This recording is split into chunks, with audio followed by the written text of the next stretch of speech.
may tanong lang ako, tol, kasi hindi ako mapanatag.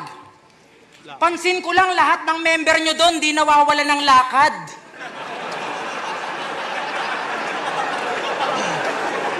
Ang lalagkit na mga kagrupo mo doon. Mga walang ligo, tas andudungis. Pag nakita nyo, mga nakatopless, tas yung kuko antutulis.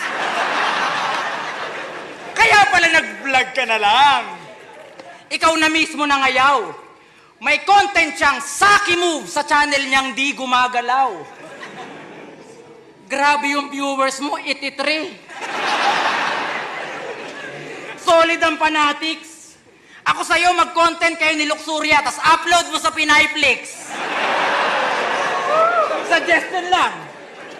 O, diba? Pwede, Brad. Tapos titlean mo ng call center boy, binatuta yung Lady Guard.